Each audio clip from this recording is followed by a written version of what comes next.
نحمدہ ونصلی علی رسولہ الکریم اللہم صلی وسلم علی سید البشر والشفیع والمشفع فی المحشر الذی ختمت بہ النبیین وعالیت درجتہ فی علیین ووصفتہ فی کتابک المبین فقلت وانت اصدق الصادقین واحسن القائلین وما ارسلناک الا رحمتا للعالمین اما بعد۔ حضرات، ابھی امیر محترم آج سے ہم کلام تھے اور اس سے پہلے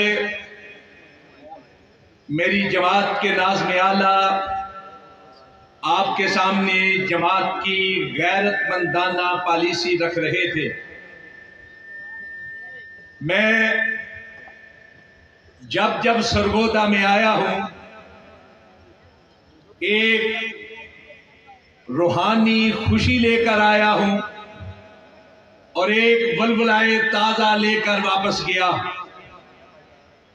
روحانی خوشی اس لحاظ سے بھی کہ یہاں میں حضرت مولانا شیخ الحدیث مولانا ابو السلام محمد صدیق سرگودوی رحمت اللہ علیہ کے سامنے ذان میں تلمذ کرتا رہا، اور میرے ایک استاد جناب ڈاکٹر سعید چنیوٹی یہاں تشریف فرما ہے۔ اور روحانی خوشی اس لیے بھی کہ یہ شہر میری جماعت کی ایک درخشندہ تاریخ رکھتا ہے۔ شاید آج کا نوجوان نہ جانتا ہو کہ آپ کی 19 بلاک کی مسجد میں مرسی جمعیت اہل حدیث پاکستان کے ایک عبوری ناظم اعلیٰ بھی خطیب رہے ہیں، حضرت مولانا محمد اسحاق رحمانی رحمت اللہ علیہ۔ یہاں جیت علماء کرام ہیں، رہے ہیں، اب بھی ہیں، لیکن اس شہر کے رہنے والوں، اس شہر میں ایک ایسا عظیم مجاہد بھی رہا ہے، اس شہر کا باسی، اس شہر کی مٹی میں آرام کرنے والا، وہ کہ جس کو میں نہیں، میری جماعت کے علماء نہیں، تمام مکاتب فکر بالاتفاق فاتح قادیاں کہتے ہیں، جو 1903 میں قادیاں میں جا کر ایک ایک چوک میں کھڑے ہو کر مرزا قادیانی کو للکارتا رہا کہ آؤ ختم نبوت کے حوالے سے میرے ساتھ مقابلہ کرو، لیکن مرزا قادیانی کو جرأت نہیں ہوئی۔ میں اسی فاتح قادیاں کی بات کر رہا ہوں کہ جس کو ہمارے بزرگ نہایت قابل احترام امیر شریعت حضرت سید عطا اللہ شاہ بخاری رحمت اللہ علیہ بڑے احترام کے ساتھ ابا جی کہا کرتے تھے، اس لیے کہ فاتح قادیاں کے ایک لٹے جگر صاحبزادے عطا اللہ نام تھا، ایک ہی بیٹے وہ شہید ہو گئے تھے، حضرت سید عطا اللہ شاہ بخاری احترام کے رشتے کے ساتھ حضرت فاتح قادیاں کو ابا جی کہا کرتے تھے۔ میں اسی فاتح قادیاں کی بات کر رہا ہوں کہ جس کو پاکستان کی تاریخ کے ایک اور مجاہد ختم نبوت حضرت مولانا منظور احمد چنیوٹی رحمت اللہ علیہ نے اس طرح خراج عقیدت پیش کیا کہ اپنے ایک بیٹے کا نام ثناء اللہ رکھا۔ وہ فاتح قادیاں شیخ الاسلام شیر پنجاب حضرت مولانا ثناء اللہ امرتسری رحمت اللہ علیہ کہ جن کے بارے میں مجاہد ختم نبوت حضرت مولانا اللہ وسایا حافظہ اللہ اپنی کتاب احتساب قادیانیت کی 8ویں جلد کے آغاز میں کہتے ہیں کہ ایسے محسوس ہوتا ہے جیسے اللہ رب العزت نے حضرت مولانا ثناء اللہ مرسری رحمت اللہ علیہ کو پیدا ہی اس لیے کیا تھا کہ قادیانیت کا خاتمہ کر سکے، استحصال کر سکے۔ آپ لوگ مبارکباد کے مستحق ہیں کہ اس شہر کے اندر مختلف مقام پہ فکر سے تعلق رکھنے والی تنظیمیں، مذہبی جماعتیں کثرت کے ساتھ ختم نبوت کے موضوع پر کانفرنسیں منعقد کرتی ہے۔ آپ کے اس شہر کے اندر ہماری مرکزی جمعیت اہل حدیث پاکستان اور اہل حدیث یوتھ فورس اسی عقیدہ ختم نبوت کے تحفظ کے عنوان پر کئی کانفرنسیں منعقد کر چکی ہے، اور آج کی یہ کانفرنس، آج کا یہ عظیم الشان اجتماع اس تاریخ کے اوپر ایک تاج کی حیثیت رکھتا ہے۔ آج کا یہ اجتماع ایک نئی تاریخ رقم کر رہا ہے۔ اتنی بڑی تعداد میں اہل توحید جمع ہے، اور اس لحاظ سے بھی آج کا یہ اجتماع تاریخ رقم کر رہا ہے کہ آج اس اجتماع کے اسٹیج پر تمام مقام پہ فکر کے اور تمام سیاسی جماعتوں کے رہنما موجود ہیں، اور ایک ہی آواز بلند کر رہے ہیں کہ پاکستان کا مطلب کیا؟ لا الہ الا اللہ۔ ایسے نہیں آپ بیٹھ کر اپنی آواز کو بلند نہیں کر رہے، اور ختم نبوت کا عقیدہ وہ ہے جس کے تحفظ کی خاطر مسیلمہ کذاب کے خلاف 1200 صحابہ کرام نے جام شہادت نوش کیا تھا۔ اونچی آواز کے ساتھ، دل کی گہرائیوں سے، وجدان کے ساتھ، پاکستان کا مطلب کیا؟ پاکستان کا مطلب کیا؟ تاج و تخت ختم نبوت زندہ باد، تاج و تخت ختم نبوت، عظمت صحابہ، شان صحابہ۔ لوگو، پاکستان پہلا ملک ہے دنیا کا جس میں بالاتفاق عقیدہ ختم نبوت کا قانون بنا تھا۔ حضرات، ہماری بدقسمتی ہے کہ ہم مختلف مسالک سے تعلق رکھنے والے مختلف بہانوں کے ساتھ ایک دوسرے کے ساتھ الجھتے رہتے ہیں، جھگڑتے رہتے ہیں۔ ایک دوسرے کے ساتھ ہم ایک دوسرے کے گریبان تک ہاتھ لے جانے کی کوشش کرتے ہیں، لیکن حضرات یہ حقیقت ہے کہ ایک ہی معاملہ ایسا ہے جب ہم سارے اختلافات ختم کر کے ایک ہو جاتے ہیں، اور وہ معاملہ سونے مدینے والے کی عظمت کا معاملہ ہے۔ وہ معاملہ مدینے والے سے تعلق خاطر کا معاملہ ہے۔ وہ معاملہ سونے کے ساتھ عقیدت کا معاملہ ہے۔ وہ معاملہ ختم نبوت کا معاملہ ہے۔ حضرات، ختم نبوت کا عقیدہ اتفاقی بھی ہے، یقینی بھی ہے۔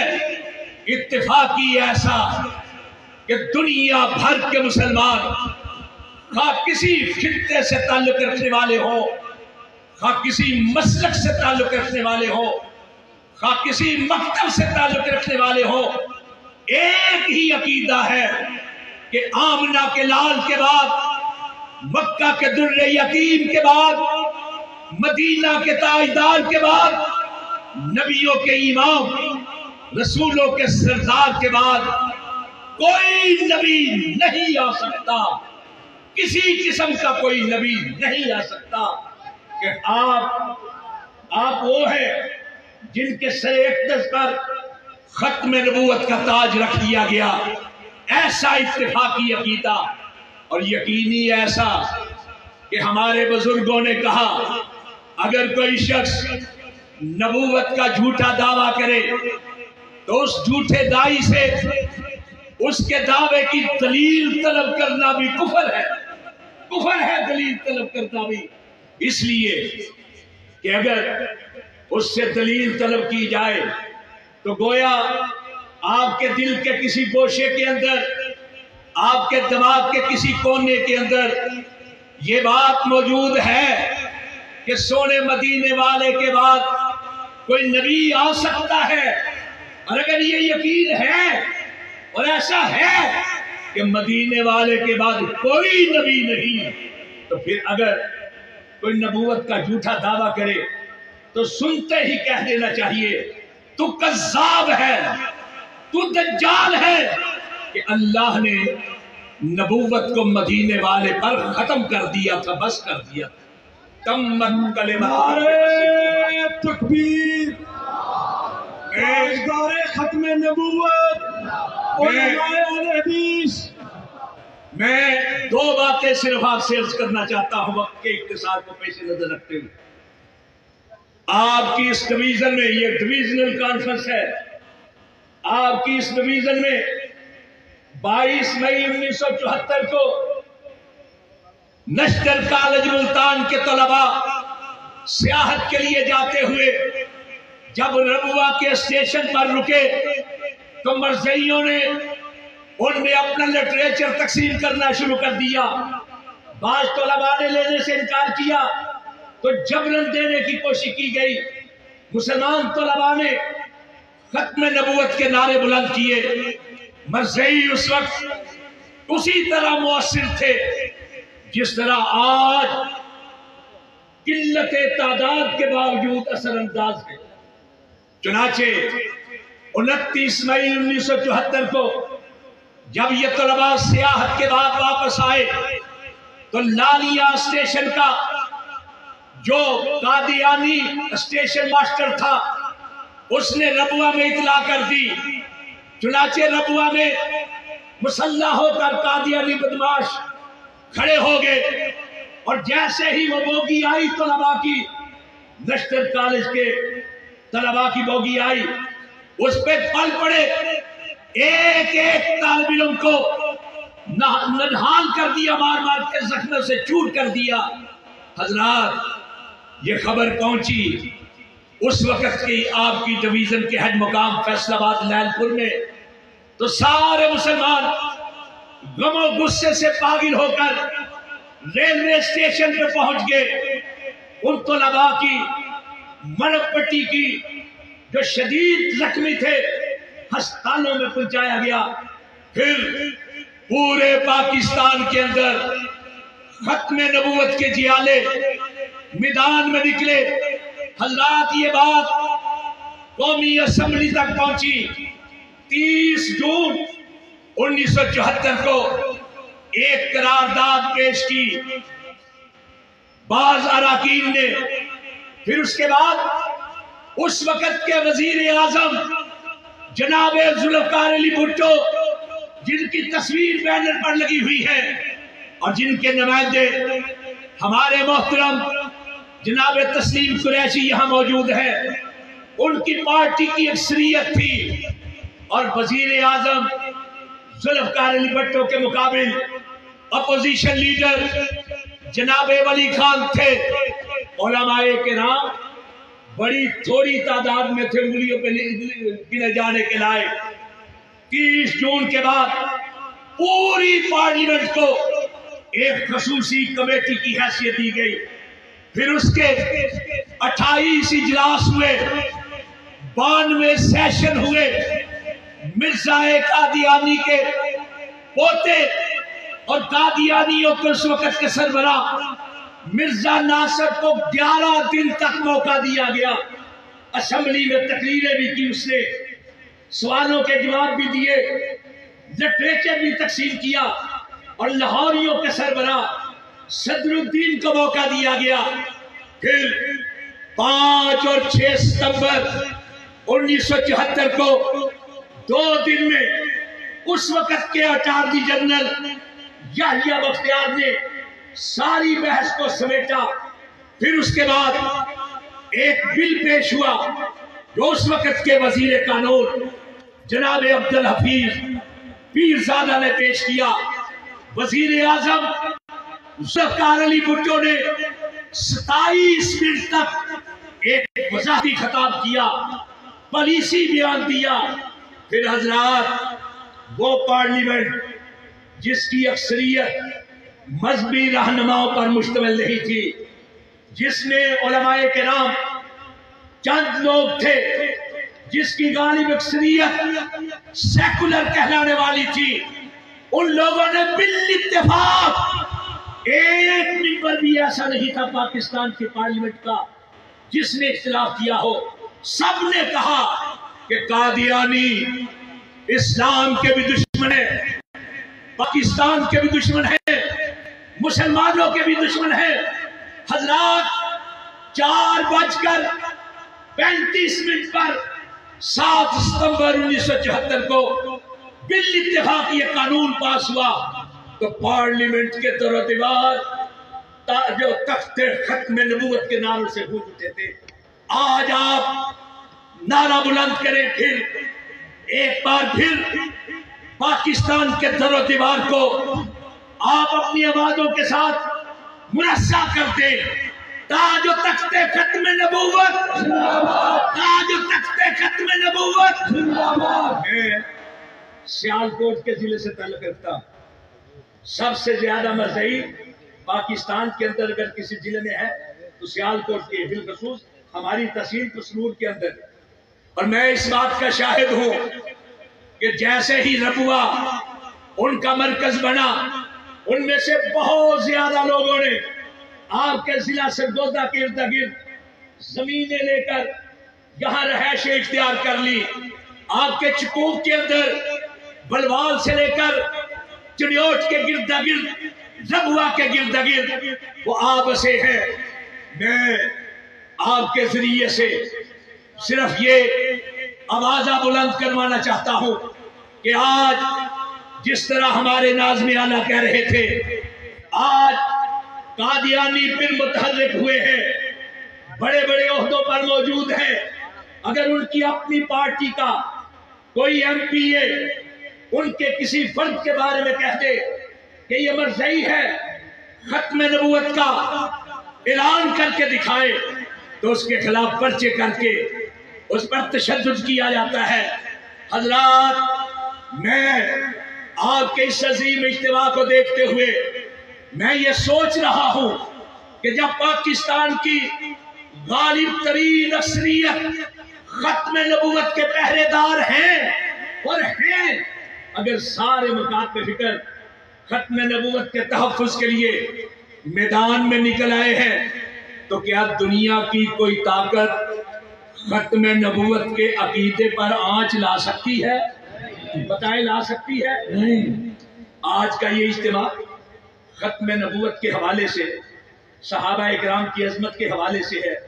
میں آپ سے پوچھتا ہوں، جبر نہیں، دل پہ ہاتھ رکھ کر سچے دل کے ساتھ یہ بتائیں کہ اگر عقیدہ ختم نبوت کے تحفظ کے لیے مسیلمہ کذاب کے خلاف 1200 صحابہ شہید ہو سکتے ہیں، تو اگر وقت آیا تو عام میدان میں نکلیں گے؟ دل پہ ہاتھ رکھ کر، کوئی جبر نہیں، نکلیں گے؟ نکلیں گے انشاءاللہ. تو پھر نعرہ بلند کریں، پاکستان کا مطلب کیا؟ اٹھ کے پاکستان کا مطلب کیا؟ پاکستان کا مطلب کیا؟ تاج و تخت ختم نبوت، تاج و تخت ختم نبوت، تاج و تخت ختم نبوت زندہ باد.